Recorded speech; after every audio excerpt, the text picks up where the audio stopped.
सो पिछले 2 वीडियो से मैं आप लोगों को आगाह कर रहा हूं, कॉशन कर रहा हूं, केयरफुल कर रहा हूं कि कुछ चीजों का ध्यान रखें, नहीं तो आपकी तैयारी में गड़बड़ हो रही है। पहली चीज, यदि आप सारे दिन वीडियो देखते हैं तो वो नहीं होना चाहिए।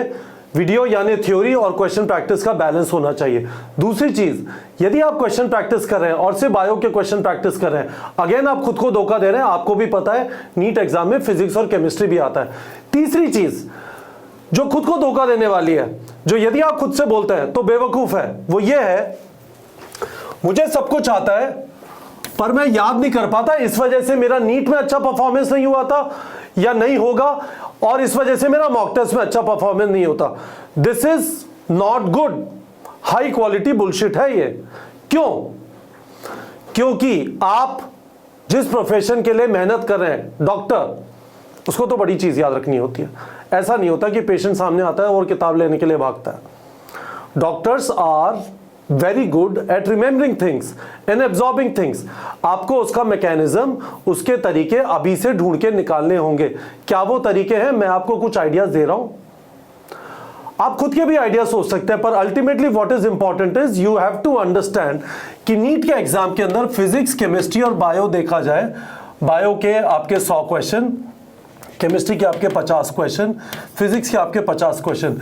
इन 50 क्वेश्चन में ऑर्गेनिक प्लस इनऑर्गेनिक मोटा मोटा मान सकते हैं बिटवीन 30 to 35 क्वेश्चंस, है ना।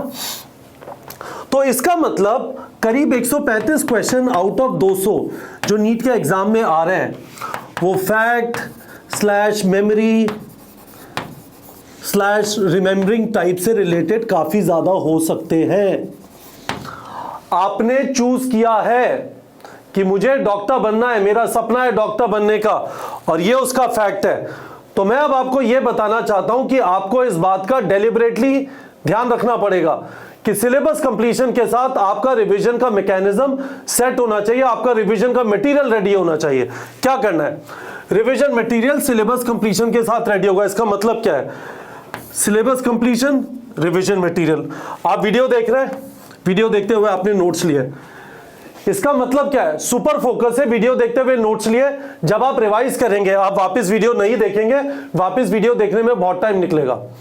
जब आप रिवाइज करेंगे, वापस वीडियो नहीं देखेंगे, आप नोट्स को रेफर करेंगे। बहुत अच्छा होगा कि आप बीच में टाइम मिले तो उस चैप्टर का 1 या 1.5 या 2 पेज का शॉर्ट नोट बना ले। It becomes an even quicker reference for quick revision.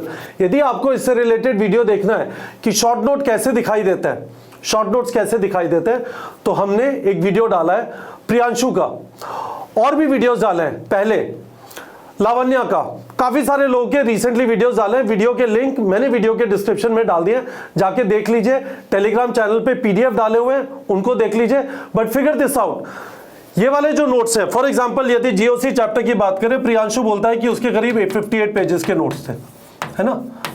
Obviously you have to figure out a way कि यार 58 पेजेस को मैं 3-4 पेज, 2 पेज में कन्वर्ट कर सकता हूं। कि जब आपको मौका मिला कर लीजिए, पर ये आपका टाइम वेस्ट नहीं हुआ, रिवीजन का मटेरियल रेडी हुआ। क्योंकि जैसे जैसे एग्जाम पास में आएगा, आपसे ये एक्सपेक्टेड होगा, चाहे आप फुल सिलेबस मॉक टेस्ट देने जा रहे हैं या फाइनली नीट का एग्जाम देने जा रहे हैं, कि आप क्विकली रिवाइज कर ले चीजों को। ठीक है, एक ऐसा टाइम आएगा नीट के एग्जाम से पहले कि 10 दिन के अंदर आपको पूरा सिलेबस रिवाइज करना है। ये सारी चीजें काम आएंगी। जब आप एमसीक्यू प्रैक्टिस कर रहे हैं, जो क्वेश्चन आपको अच्छे लगते हैं उनको बुकमार्क कर लीजिए। पुराने जमाने में आप किताब के अंदर गोला मारते थे, अब जैसे हमारे प्लेटफॉर्म पे आप बुकमार्क कैसे करते हैं, है ना। आप मेन्यू, कोर्स कंटेंट, कढ़ाई पनीर, बटर चिकन, यहाँ पे आपने क्वेश्चंस को खोला और आपने लेट्स से क्वेश्चन अटेम्प्ट किया, है ना। तो लेट्स से फिजिक्स में चलते हैं, मूविंग चार्जेस एंड मैग्नेटिज्म पे चलते हैं। हमारे कॉन्कर बैच में अभी वही चल रहा है। तो मूविंग चार्जेस एंड मैग्नेटिज्म पे गए, उसके बाद क्या हुआ? आए आपने, मैंने आपसे कहा रेकमेंडेड एमसीक्यूज अटेम्प्ट करना है। पहले रेकमेंडेड एमसीक्यू सेलेक्ट कर लिए, बहुत अच्छी बात है। आपने अटेम्प्ट करना चालू किया, चलो गलत हुआ पर ठीक है, सिली मिस्टेक थी, चलो ये भी गलत हुआ, ये अच्छा क्वेश्चन था, मुझे गलत नहीं करना चाहिए था। तो आप क्या करेंगे? कहा गया क्वेश्चन 3 अटेम्प्ट किया, ये भी गलत हो गया, ये गलत नहीं होना चाहिए था। आपने कहा मुझे इसे बुकमार्क करना है, इस वाले क्वेश्चन को। ठीक है, अब यहाँ पे आए, आपने इसे बुकमार्क कर लिया। अब क्या है, बाद में यदि आपको मूविंग चार्जेस एंड मैग्नेटिज्म के और देखते हैं, ये वाला क्वेश्चन अटेम्प्ट किया, ये सही हो गया, ये मुझे आता था, बहुत अच्छी बात है। आगे चले आगे चले आगे चले आगे चले, ये वाला ग्राफ वाला क्वेश्चन अटेम्प्ट करता हूँ, ये गलत हो गया, ओहो, ये भी मैं बुक मार्क कर लेता हूँ, मेरे से ग्राफ वाले क्वेश्चन गलत हो जाते हैं। आप मसाला रेडी कर रहे हैं, आप मसाला रेडी कर रहे हैं, फाइनल जब आप रिवाइज करेंगे, एक बार चैप्टर पढ़ लिया, बाद में क्या करेंगे, बुकमार्क वाले क्वेश्चन के या तो सोल्यूशन पढ़ेंगे या इन्हें वापस अटेम्प्ट कर लेंगे। यही बुकमार्क वाले क्वेश्चन जब आप डीपीपी जनरेट करते हैं तो इनको सेलेक्ट कर सकते हैं, फिर आपको बुकमार्क वाले क्वेश्चन जब आप टेस्ट जनरेट करेंगे यहाँ पे प्लेटफॉर्म पे दिखाई देंगे, है ना। तो चलो अब मैं बुकमार्क्स पे आ जाता हूँ, क्लिक कर लेता हूँ बुकमार्क्स पे, तो कैसे दिखाई देगा,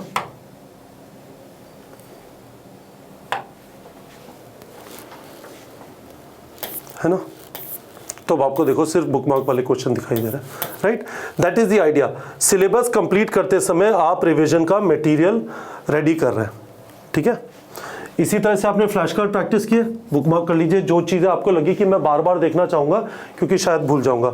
अपनी फैक्ट शीट बना लीजिए, फैक्ट शीट को दीवार पे भी लगा सकते हैं। मैंने मोहम्मद जुबैर का वीडियो डाला था, पूरी दीवार भरी हुई थी। आइडिया क्या है, जब दीवार पे लगा होता है बार बार देखते हैं, चीज़ें याद होना चालू होती हैं, चाहे वो फॉर्मूले हो, चाहे वो रिएक्शन हो, चाहे आपके फाइलम्स हो, उनकी कैरेक्टरिस्टिक्स हो, व्हाटएवर इट इज, याद होना चालू होती है। तो इन सब चीज़ों को गाइस सोच लीजिए अभी से। It is not good enough that you से टू योर पेरेंट्स और समवन एल्स, आता सप्ताह भूल गया, दैट इज नॉट एक्सेप्टेबल। आपको प्रॉपरली रिवाइज करना है, आपको रिटेन करना है, क्योंकि रिटेन करना नीट एग्जाम में सिलेक्शन का एक बहुत इंपॉर्टेंट क्राइटेरिया है। होपफुली आप लोग को क्लियर हो गया होगा। एक मूवी है गजनी, आमिर खान की, उससे पहले साउथ में सुरैया की वही मूवी थी। उसके अंदर जो तरीके थे, उसने अपनी बॉडी वगैरह पे लिखा हुआ था, दीवार पे फोटो वगैरह लगा लेता था, कुछ चीज़ें आप फॉलो कर सकते हैं।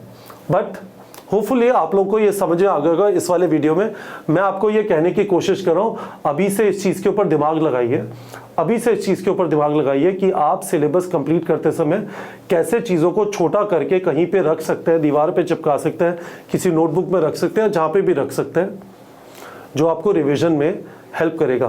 दिन का 1 घंटा निकाल लीजिए इस चीज़ के लिए। सारी पढ़ाई में से यदि आप 10-11 घंटे पढ़ रहे हैं, 1 घंटा निकाल लीजिए, और हर दूसरे हफ्ते में जो मॉक टेस्ट लिखते हैं उससे पहले सैटरडे वाले को दिन को पूरा रिवीजन के लिए रख लीजिए। ये मेरी फाइनल एडवाइस है। होपफुली आप लोग को क्लियर हो गया होगा। मुझे आपसे वीडियो के कॉमेंट सेक्शन में ये चीज़ चाहिए, आपसे जानना है आप कैसे रिविजन करने का प्लान कर रहे हैं, कैसे आप रिटेन करेंगे, और क्या आपको ये वाली प्रॉब्लम समझ में आ गई। इंश्योर करेंगे कि आप ये प्रॉब्लम का ध्यान रखेंगे, रिवीजन की प्रॉब्लम होने नहीं देंगे, रेगुलरली रिवाइज करेंगे। ठीक है बच्चों।